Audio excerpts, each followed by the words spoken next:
첫째 날을 맞이해서 달라스 윌러드 교수님이 쓴 하나님의 음성 이 책을 가지고 함께 말씀을 나눕니다. 여러분 중에 이 책을 읽어보신 분이 있습니까?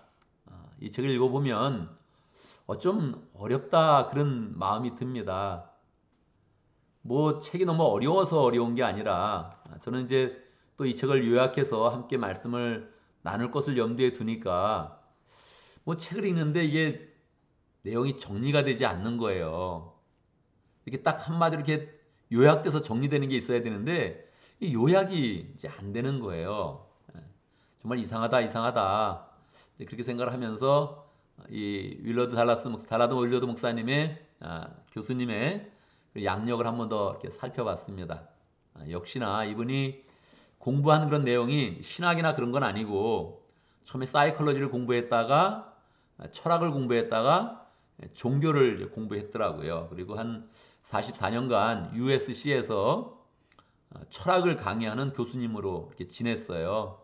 이제 그러면서도 이제 신앙에 관심이 있어서 바이올라 신학대학에서 또 철학도 공부하기도 하고 또 종교에 대해서도 그렇게 공부한 그런 분이었어요. 그래서 이제 결국 인생의 많은 부분은 이제 제자도 또 영성에 대해서 이제 강의도 하고 또 집회에 나가서 설교도 하고 이제 그런 분이었어요. 그러니까 몇십 년 동안 뭐 USC에서 44년 동안 교수로서 그렇게 이제 강의를 했으니까 이분이 철학에 대해서 이제 아주 박식한 그런 분이지요. 그러니까 이 책은 굉장히 신학책처럼 보이는데 신학책은 절대 이제 될 수가 없고 이제 신앙서적이죠. 신앙서적. 그런데 사이콜로지와 필라서피를 공부한 그런 교수님이 이 신앙을 이제 바라보는 그런 관점이란 말이에요. 그래서 이제 이 양력을 보고 나서 조금 이해가 이제 더 잘 됐죠. 그래서 책을 이렇게 썼구나. 이 목사님 스타일은 아닌 거예요. 또 신학 교수님 스타일도 아니고 이제 사고를 이제 풍성케 하고 또 우리의 그 마음을 아주 솔직하게 신앙이라는 것을 어떻게 봐야 되는지 또 말씀에 나온 그런 내용들을 이제 어떻게 봐야 되는지를 잘 이제 설명을 이제 해준 거예요. 이분에 대해서 이제 이해를 하고 나서 다시 이제 보니까 내용도 이제 정리되기도 하고 또 함께 나눌 그런 그 내용들도 또 마음이 이렇게 생겨서 마음이 조금 위안이 이제 되었습니다.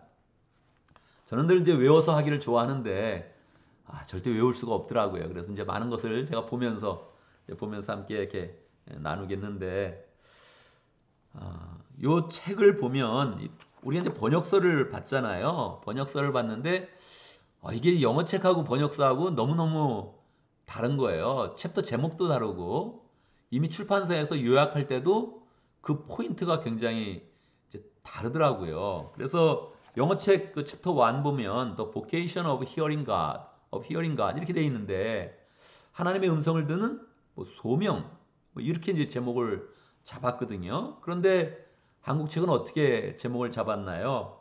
하나님의 음성을 듣는 것에 관한 역설 이렇게 제목을 잡았어요. 처음서부터 달라지는 거예요.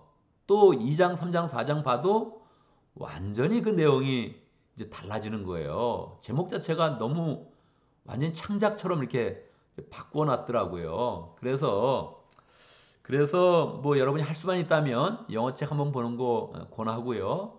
또 한국 책은 뭐 한국 책대로 번역을 하면서 좋은 포인트를 가지고 이제 번역을 한 것인데 그런 큰 차이가 있다 하는 것을 이렇게 염두에 두면서 함께 나누면 좋겠습니다.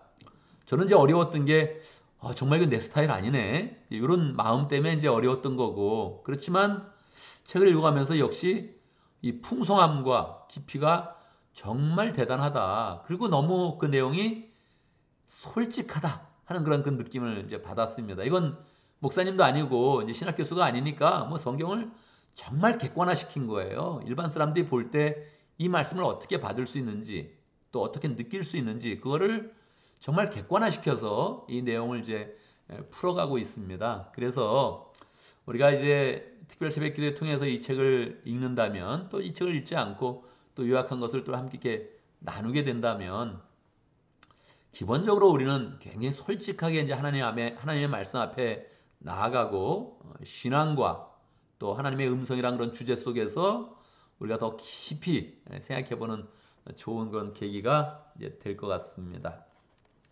이 책을 읽으면서 이제 목표를 하나 잡으면 이렇게 잡으면 좋습니다. 이게 철학적이고 또 정신과적 사이콜로지니까 이 심리학적인 그런 접근이 이제 여러 부분에서 나타나는데 이거를 지식적으로 받으려고 하지 말고 제목 자체가 이제 하나님의 음성 이렇게 되어 있잖아요. 그러니까 이걸 읽으면서 내가 하나님의 음성을 듣고 순종하는 그런 삶을 살겠습니다. 이렇게 마음을 먹으면 좋겠습니다. 그러면 이 책이 굉장히 유익합니다. 내가 알아가기만 한다면 이 책이 제시하는 그런 방향 속에서 내가 지식이 풍성해지기만 한다면 야, 나 이 책을 알아가는 것만큼 또 깨닫는 것만큼 하나님 앞에 순종하겠습니다. 이렇게 마음을 먹으면 좋겠습니다. 많은 사람들은 하나님의 음성을 듣는 것에 대해서 혼란스러워합니다. 또 혼란스러워하면서 하나님의 음성을 듣는가? 이 제목 자체가 하나님의 음성이니까 여러분 하나님의 음성을 듣습니까? 듣고 있습니까? 이렇게 이야기한다면 마음 가운데 좀 부족하다 이런 느낌을 이제 갖는다는 거죠. 그런데 하나님의 음성을 듣는 것이 부족하다면 우리는 어떤 반응을 보이겠습니까? 하나님의 음성을 듣는 것이 부족하다면 첫 번째는 두 가지 현상이 나타나는데 첫 번째는 직접적으로 하나님의 음성을 듣고 싶다. 나도 듣고 싶다. 이런 마음으로 이렇게 들으려고 이제 노력을 한다는 거예요. 두 번째는 성경을 통해서 내가 직접 하나님의 음성을 듣지는 않겠지만 성경을 통해서 내가 하나님의 뜻을 알고 하나님의 그런 음성을 들어보겠다 하고서 열심히 이제 성경을 읽는 그런 사람이 이제 생긴다는 거죠. 그런데 이제 하나님의 음성이란 그런 이야기를 이제 그런 단어를 생각하고 주제를 생각할 때마다 우리가 이제 꼭 알아야 될 것은 음성이라는 것은 이제 듣고 또 말하는 것인데 이게 한 방향은 아니다. 양방향이다. 그렇잖아요. 우리가 어떤 음성이라는 얘기를 했을 때 한 방향으로 이렇게 누구 음성을 듣는다, 끝난다. 이러면 이제 이게 안 된다는 거예요. 항상 양방향으로 나온다는 거죠. 하나님의 음성이 말하는 사람이 있으면 듣는 사람이 있고 또 들은 사람이 다시 또 말하고 이렇게 양방향으로 돼야 되지. 일방적으로 한 사람은 계속 얘기만 하고 한 사람은 듣는 입장이 된다면 그건 이제 싫어하죠. 요즘 사람들이 다 싫어하고 소통이 잘 안 되는 거니까 그걸 말하고 들었다 할지라도 풍성한 그런 관계로는 잘 되지 이제 않는다는 거예요. 그럼 양방향이다. 그러면은 이제 우리가 하나님과의 관계 속에서 어떤 양방향이 이루어집니까? 우리는 기도를 하나님께 나아가고 또 하나님이 또 우리에게 말씀하시는 것을 듣고 이렇게 해야 된다는 거죠. 그런데 우리가 비중의 그런 시간들을 보면 어떻습니까? 우리가 하나님께 기도하는 그런 시간이 많죠. 듣는 시간보다 항상 기도하는 그런 시간이 우리가 굉장히 이게 많다는 거예요. 왜요? 우리가 하나님의 음성을 듣는 게 그만큼 어렵다는 거죠. 기도하는 것도 쉽지 않은데 기도하는 건 우리가 기도로 나갈 수 있거든요. 우리가 오늘도 기도하고 어제도 기도했잖아요. 그러니까 우리 하나님께 기도할 수 있어요. 근데 기도한 것만큼 우리가 하나님의 음성을 듣기는 어렵다 하는 것을 우리가 이미 경험 속에서 이제 알고 있다는 거죠. 근데 우리가 하나님께 이제 하나님의 음성을 듣는 게 어려운데 우리는 반드시 이거를 꼭 알아야 됩니다. 우리는 하나님의 음성을 듣는 그런 존재로 지음을 받았고 또 여러 부분에서 하나님의 음성을 들을 필요가 있다는 거예요. 다시 한번 이야기합니다. 우리가 하나님과 쌍방의 그런 관계를 맺을 때 우리가 하나님께 듣는 게 많이 있어야 되는데 기도로 나아가고 듣는 게 많이 있어야 되는데 우리는 하나님의 음성을 듣는 존재로 지으심을 받았다는 거예요. 그리고 또 여러 부분에서 하나님의 음성을 들을 필요가 있다는 거예요. 그래서 이제 이 상호적인 그런 관계를 이렇게 맺고 있을 때 이분이 독특한 그런 말을 하나 합니다. 뭐냐면 하나님의 음성을 듣는 거 이건 너무 매달리지 말아라. 요게 이제 독특한 철학적 관점이죠. 이 신학 교수님이라면 하나님의 음성을 듣는 것에 노력하라 이렇게 얘기했을 거예요. 목사님이라면 더욱더 강력하게 그러죠. 여러분 하나님의 음성을 들어야 됩니다. 이렇게 이야기했을 텐데 이분은 그렇게 강력하게 얘기하는 거예요. 하나님의 음성을 막 들으려고 하는 거, 직접적으로 들으려고 하는 거, 너무 그거에 매달리지 말아라. 매달리면 안 된다. 뭐 그렇게까지 강력하게 이제 이야기를 이제 하고 있죠. 왜냐하면 하나님의 음성을 듣는 것만 중요한 게 아니라 이 관계가 풍성해지는 게 중요하니까 막 들으려고 노력해봐야 무슨 의미가 있냐. 관계가 더 풍성하고 하나님의 인도하심을 잘 받는 사람이 돼야 된다. 이렇게 이제 이야기를 해주는 거죠. 오늘 1장의 그런 주제가 이제 하나님의 음성을 듣는 것에 대한 역설 그렇게 이제 이야기하고 있는데 그 역설이 이제 뭡니까? 이제 어떤 사람이 내가 하나님의 음성을 들었습니다. 이렇게 이야기를 한다면 우리는 번뜩이 떠오른다는 거예요. 바로 떠오른다는 거예요. 나는 하나님의 음성을 이렇게 들었습니다. 이게 얘기하면 듣자마자 우리는 떠오른다는 거예요. 야, 저 사람한테는 이야기하는데 왜 나한테는 이야기해 주지 않지? 어떨 땐 교회에 관한 그런 이야기라면 그렇잖아요. 교회에 관한 그런 이야기라면 저 사람은 이야기하는데 왜 나한테는 이야기해 주지 않을까? 가끔 여러분 교회 가운데 막 이제 새벽기도 이제 우리 한국에서 새벽기도 열심히 하잖아요. 그러면 교인들 중에 목사님을 찾아와서 그렇게 이야기하는 분이 있어요. 목사님, 제가 하나님의 음성을 들었습니다. 목사님 이것을 해야 됩니다. 탁 그렇게 막 이야기하는 그런 분이 있어요. 그러면 이제 여유 있는 그런 목사님은 그렇게 대답합니다. 하나님이 꼭 필요하시다면 나한테 이야기할 거니까 걱정하지 마시고 본인은 본인 말씀 들으시고 열심히 순종하세요. 그렇게 이야기를 하죠. 이게 굉장히 중요한 자세거든요. 하나님이 필요하다면 나한테도 말할 것이다. 왜 당신이 와서 당신이 들었다고 그렇게 이야기를 하느냐. 근데 한국 사람들은 그런 사람들이 많아요, 되게. 이 목회가 쉽지 않은 거예요. 내가 하나님의 음성을 들었습니다. 목사님도 순종하십시오. 막 이렇게 나가니까 굉장히 이제 어려운 거죠. 그러니까요. 그러니까 우린 누가 들었다고 그러는 순간에 바로 나는 왜 저런 식으로 얘기를 안 해주시지? 나는 왜 저 뜻을 또 나한테 말씀해 주지 않을까? 이제 이런 생각들을 이제 한다는 거예요.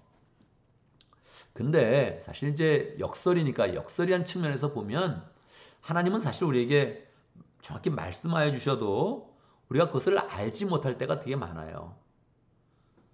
하나님 정확히 우리에게 말씀하셔도 우리가 그것을 소화하지 못하고 또 그것을 완전히 깨닫지 못하는 때가 굉장히 이제 많다는 거죠. 왜냐하면 하나님의 말씀이라는 것은 그냥 갑자기 들려지는 말이 중요한 것이 아니라 평소에 하나님의 그런 임재를 경험하고 하나님이 말씀해 주시는 그 내용들을 함께 연결시켜서 이 공유되어서 하나님의 그런 그 말씀으로 순종하면서 나아가는 그런 삶이 중요한데 뭐 하나 이렇게 딱 이야기했다고 그걸 뭐 순종할 수 있는 것도 아니고 깨달을 수 있는 것도 아니라는 거죠. 그렇잖아요. 우리가 길을 가는데 누가 나에게 어떤 그런 말을 한다고 내가 그 말을 바로 듣고 행하는 것은 아니잖아요. 그 말이 나한테 영향을 끼치는 것은 아니잖아요. 관계가 있어야 그 말을 들을 수 있는 것이고 그 말 가운데 담긴 그런 내용이 배경이 있는 것이지 무슨 한마디가 툭 주어주었다고 우리가 그렇구나 그러고 따라가는 것은 아니거든요. 그러니까 하나님의 말씀도 이제 그렇다는 거예요. 근데 다시 한번 우리 달라스 윌러드 교수님은 다시 한번 얘기합니다. 우리는 하나님의 음성을 듣고 또 대화하면서 살도록 지음을 이제 받았다는 거예요. 에덴 동산에서 아담과 하와를 보더라도 그냥 지어놓고 가만히 있었던 게 아니라 하나님이 끊임없이 거기 나타나시고 대화하고 공유하면서 하나님의 뜻을 공유하면서 함께 이제 살았다는 거죠. 또 성경에 보면 평생 동안 하나님과 동행하며 살았다 하는 그런 에녹의 삶이 있잖아요. 짧게 나왔지만 에녹이 몇백 년 동안 하나님과 동행했다 이런 그런 표현이 나왔고 또 모세도 보면 하나님과 늘 얼굴을 맞대어서 대화하는 것처럼 그렇게 하나님과 대화를 했다 하는 그런 그 내용이 이제 성경에 나오거든요. 그러니까 우리는 분명히 하나님의 음성을 듣도록 지음 받았다. 요거를 이제 정확하게 우리는 그 마음 가운데 가지면서 이제 이 책의 내용을 더 깊이 생각해 봐야 된다는 거죠. 그런데 대부분 이제 하나님의 음성을 하나님의 음성을 듣도록 지음 받았다 이렇게 이야기해도 하나님의 음성을 듣는 건 참 내 삶 속에 어렵던데 경험적으로 생각해 보면 이제 그런 마음을 갖게 되거든요. 왜 어렵나? 첫 번째는 내가 하나님의 음성을 들었다 그러면 사람들이 이상한 취급한다는 거예요. 들었구나 해서 잘 관심을 갖는 게 아니라 저 사람 좀 이상한데 이런 마음을 이제 가질 때가 많다는 거죠. 두 번째는 내가 음성을 듣고 막 이렇게 신앙생활을 하는데 혹시 내가 지금 신앙생활을 잘못하는 거 아닌가? 내 신앙생활의 방향이 맞나? 내가 너무 막 자꾸 하나님의 음성을 듣고 있지 않나? 이런 생각들을 이제 갖게 되고, 또 어떤 사람은 또 하나님의 음성을 들었다 그러면서 자기가 또 교만한 태도를 이제 갖는 사람이 있다는 거예요. 마치 자기가 또 신앙적으로 좀 우위인 것처럼, 우월한 것처럼 그런 태도를 이제 갖는 사람이 있다는 거예요. 그러니까 우리의 삶 속에 하나님의 음성을 이제 들었다 이렇게 이야기하는 사람들을 많이 이제 만나지 이제 못한다는 거죠. 또 더군다나 목회자들 중에도 저를 포함해서 목회자를 통해서도 하나님의 말씀을 이제 듣는 것은 이렇게 들어야 되고 또 이렇게 들었을 때 이렇게 순종으로 나가야 됩니다. 이렇게 이제 목회자 지도하는 그런 사람들이 이제 많지 않다는 거죠. 그렇지만 기독교의 역사를 보면 하나님의 음성을 들었다는 그런 그 내용들은 이제 많이 있고, 기독교의 그런 역사상 가장 신학적으로 위대한 사람이라면 성 어거스틴 이 사람을 이제 꼽는데, 이분이 처음 회심할 때 하나님의 음성을 이제 들으면서 시작하거든요. 밖에서 아이들이 이제 놀고 있는데 빨리 들어가서 성경책을 펴봐라, 성경책을 펴봐라 이런 이제 음성을 듣고 나서 성경책을 이제 딱 펴보면서 로마서의 그런 그 말씀을 이제 읽죠. 읽으면서 낮에 행동하듯이 단정하게 행합시다 하는 그런 로마서 13장 13절의 그런 그 말씀을 이제 읽으면서 자기의 방탕했던 그런 삶을 정리하고 이제 하나님께로 이제 나아가거든요. 그러니까 이런 사례가 우리 기독교 역사 가운데, 기독 공동체 가운데 굉장히 많이 이제 있었다는 거죠. 그러니까 우리 마음속에 하나님의 음성을 듣는 거 어려워, 우리 끝내지 말고 우리는 반드시 하나님과 대화하고 또 하나님의 음성을 들을 수 있다. 그렇게 이제 마음 먹고 이렇게 하나님과 대화하는 거 없이, 하나님의 음성을 듣는 거 없이 우리의 그런 생활은 진행되지 않는다, 성장하지 않는다. 이런 마음을 분명히 가지면 좋겠습니다. 성경에서 하나님을 이제 묘사할 때 하나님과 신자의 그런 관계를 이제 친구, 예수님이 그런 표현을 썼죠. 너희는 나의 친구다 이런 표현을 썼고, 또 때로는 가족 관계로 이제 묘사를 합니다. 하나님과 우리를 부부 관계로 표현하기도 하고 자녀 관계로 이제 표현하기도 하고 그렇게 이제 표현을 하고 있죠. 그러니까 우리는 하나님과의 그런 삶 가운데서 그냥 말만 한마디 듣겠다 이런 마음이 아니라 가족으로서 인격을 나누고 뜻을 나누고 대화를 나누는 그런 삶으로 우리가 이제 나아가야겠다 이런 그 마음을 이제 갖는 겁니다. 특별히 예수님의 제자로서 나는 하나님의 음성을 꼭 들을 수 있다 이런 이제 믿음을 이제 갖자 하는 게 이 교수님의 일장의 굉장히 중요한 그런 포인트입니다. 우리 예수님의 제자로서 하나님의 사람으로서 하나님의 음성을 듣는 그런 사람이 되자. 들을 수 있다. 우리는 반드시 이런 이제 확신을 잘 이제 갖자는 것입니다. 근데 하나님의 음성을 이제 들을 때 우리가 세 가지 문제를 꼭 기억을 이제 해야 된다는 거예요. 첫 번째, 하나님의 음성을 듣는다고 했을 때 첫 번째는 하나님과의 의사소통이 굉장히 다양한 형태로 이루어진다는 거예요. 성경을 보면 그렇다는 거예요. 하나님을 만난 사람, 하나님의 음성을 들은 사람이 여러 모양으로 만났다는 거예요. 어떨 때는 세미한 음성으로, 어떨 때는 강력하게 지진과 땅이 흔들리는 천둥 소리 같은 그런 그 모습으로, 어떨 때는 강력한 음성으로, 어떨 때는 빛으로, 어떨 때는 바람 소리로 이렇게 하나님의 임재가 나타날 때마다 너무너무 다양한 그런 모습으로 하나님이 우리에게 나타났다. 그거를 이제 염두에 둬야 된다는 거예요. 일정한 그런 방향, 그걸 가지고 들어봐야지 이렇게만 먹지 말고 하나님의 음성이 다양하게 이제 이루어진다, 다양하게 온다 하는 것을 생각해야 되고, 두 번째는 하나님의 음성을 들을 때는 이제 동기가 중요하다는 거예요. 동기. 보통 일반적으로 하나님의 음성을 듣고 싶을 때가 이제 언제입니까? 삶이 어려웠을 때, 또 분명한 해답을 갖고 싶을 때, 그때 하나님의 음성을 듣고 싶다는 거예요. 평상시엔 가만히 있다가 막 중요한 그런 문제가 있으면 하나님의 음성을 듣고 하나님의 뜻대로 해야지 막 이러면서 이제 나아가는데, 이런 게 생각보다 안 좋다는 거예요. 그렇게 하면 그렇게 하면은 잘못된 그런 동기가 되는 것이고, 여기로 보면 자멸로 치닫을 수밖에 없다. 책에는 그렇게 나오고 있습니다. 너무 하나님의 음성을 듣고 이렇게 해야지, 하나님의 음성을 듣고 싶어, 미래에 대해서 알고 싶어, 그런 것은 책임성을 하나님한테 어떻게 돌리면서 자기는 책임지지 않으려고 하고 또 바르지 않은 그런 동기로서 음성을 기대하기 때문에 그런 음성은 이제 또 오지 않는다는 거예요. 하나님의 음성이 들려지지 않는다는 거예요. 그래서 동기를 이제 잘 가져야 된다 하는 것이고요. 이제 마지막으로 하나님의 본성과 우리를 향한 하나님의 본질을 잘 이제 깨달아야 된다는 거예요. 이러면서 이 요 세 번째 얘기를 하면서 이제 하나님의 음성을 듣는다는 게 막 들어야지. 그래서 들어지는 게 아니라는 거예요. 많은 부분은 하나님이 우리에게 자율성을 맡겨놨으니까 자율적으로 살아가면서 거기에서 하나님과 관계를 이렇게 디벨롭 해가지고 하나님의 음성을 들어라 이렇게 이제 이야기를 이제 하는 겁니다. 독특하죠? 그러니까 자율성에 대한 그런 훈련을 자꾸 해야지. 자율성에 대한 훈련을 하면서 하나님의 음성을 들어야지. 듣는 것에 초점을 맞춰서는 안 된다. 이렇게 이제 이야기를 이제 하는 거예요. 우리가 그런 많은 삶 자율성을 줬다. 그렇잖아요. 우리 뭐 가족이라 해도 친한 가족이라도 나 화장실 갔다 올게. 그걸 자꾸 갈 때마다 얘기하지는 않잖아요. 그죠? 나 지금 뭐 해야 돼? 뭐 이렇게 얘기하지 않고 어떤 거는 많은 부분이 자율적으로 이제 행동하고 있거든요. 그러니까 자율성을 자꾸 개발해서 훈련하는 그런 가운데 그 속에 필요한 하나님의 뜻을 이 소통하는 그런 가운데 관계를 깊게 하는 그런 가운데 하나님의 음성을 들어야 된다. 이렇게 이제 가르쳐 주고 있습니다.